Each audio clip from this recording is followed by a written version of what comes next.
여러분, 크립토 업계에 정말 풀기 어려운 미스터리가 하나 있습니다. 바로 2.88달러라는 숫자에 얽힌 사건인데요. 오늘 저희가 이 사건을 한번 제대로 파헤쳐 보겠습니다. 2.88달러.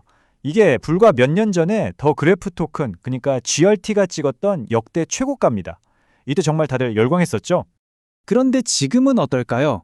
이게 현재 가격입니다. 무려 98%가 넘게 빠진 정말 말도 안 되는 폭락이죠. 아니, 웹3의 구글이라고까지 불렸던 이 프로젝트가 도대체 어쩌다가 이렇게 된 걸까요? 자, 지금부터 이 경제적 미스터리를 풀기 위해서 증거들을 하나하나 따라가 보겠습니다. 첫 번째 챕터, 2.88달러의 미스테리입니다. 몰락한 크립토 코인의 사건 파일을 한번 열어보죠. 자, 이 가격 폭락이 왜 그렇게 미스터리한지 이해하려면요. 먼저 더 그래프가 웹3 생태계에서 얼마나 중요한 진짜 필수적인 역할을 하는지부터 알아야 합니다. 더 그래프, 흔히 블록체인의 구글이라고 불리죠.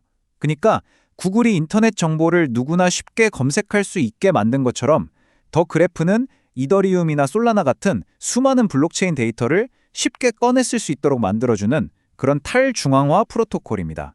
보세요. 유니스왑, 에이브, 커브, 이름만 들어도 아는 디파이 분야의 거물들이죠.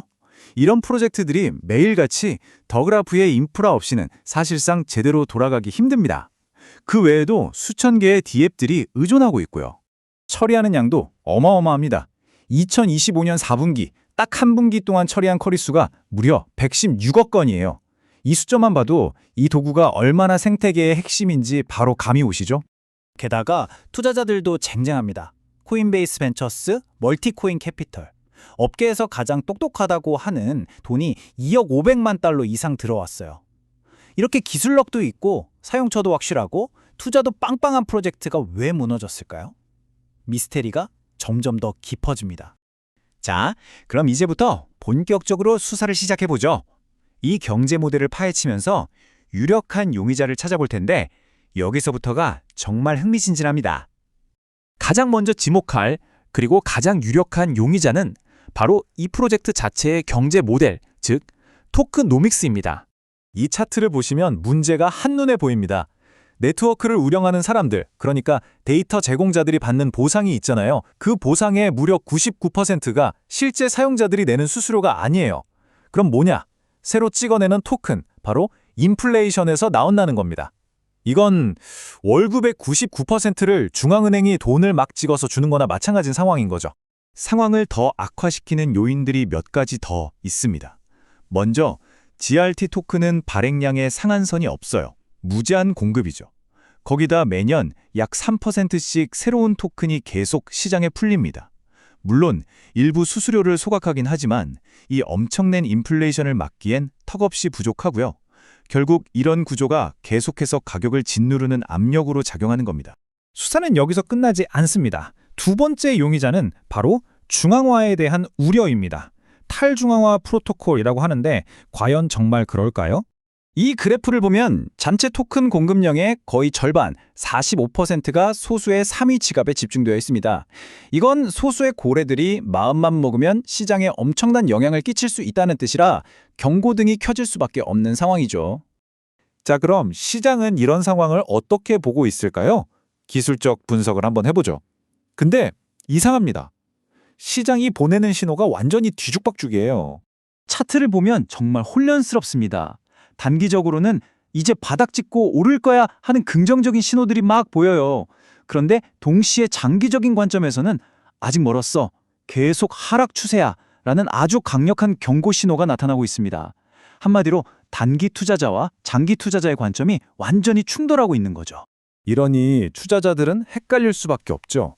지금 이 상황이 폭등을 앞두고 세력들이 물량을 모으는 매집 구간일까요? 아니면 이 지속 불가능한 모델이 무너지기 직전에 간신히 버티고 있는 걸까요? 자, 그럼 이 복잡한 사건을 해결하고 더 그래프의 운명을 바꿀 방법은 없을까요? 판결로 가는 길을 한번 찾아보겠습니다. 해결책의 핵심은 사실 아주 명확합니다. 지금까지처럼 보조금, 그러니까 사실상 토큰을 새로 찍어내서 연명하는 시스템에서 벗어나야 합니다. 그리고 실제 사용자들이 내는 쿼리 수수료만으로도 네트워크가 탄탄하게 유지되는 그런 지속 가능한 모델로의 전환이 시급한 거죠. 다행히 희망은 있습니다. 상황을 완전히 바꿀 수도 있는 잠재적인 돌파구들이 예정되어 있거든요. 예를 들어 체인링크 CCIP를 통합해서 다른 체인에서도 더 유용하게 만들거나 호라이즌이라는 대규모 업그레이드를 통해서 실시간 분석이나 AI 쿼리 같은 새로운 기능을 도입하는 거죠. 이런 것들이 실제 사용량을 폭발적으로 늘릴 수 있는 기폭제가 될 수 있습니다. 이런 복잡한 상황 속에서 투자자들은 저마다 다른 셈법을 하고 있습니다. 기술적 반등을 노리는 단기 트레이더, 예정된 업그레이드 같은 호재를 보고 들어오는 중기 투자자, 그리고 이 프로젝트의 근본적인 경제 모델이 바뀔 거라고 믿고 전고점 탈환을 꿈꾸는 장기 투자자까지 정말 다양한 전략이 공존하고 있죠. 결국 이 한 문장으로 모든 게 요약됩니다. 투자자들은 더 그래프에 부인할 수 없는 유용성과 그 경제 모델을 둘러싼 뿌리 깊은 재정적 질문들을 신중하게 저울질해야 한다. 기술은 너무나도 훌륭한데 돈 버는 방식에 대한 근본적인 물음표가 달려 있는 거죠. 자, 모든 증거는 이제 테이블 위에 올라왔습니다. 웹3에 없어서는 안 될 이 필수 도구, 더 그래프. 과연 스스로의 경제적 결함을 극복하고 획기적인 돌파를 이뤄내는 거인이 될까요? 아니면 이대로 붕괴의 길을 걷게 될까요? 이 사건의 최종 판결은 결국 시장에 내리게 될 겁니다.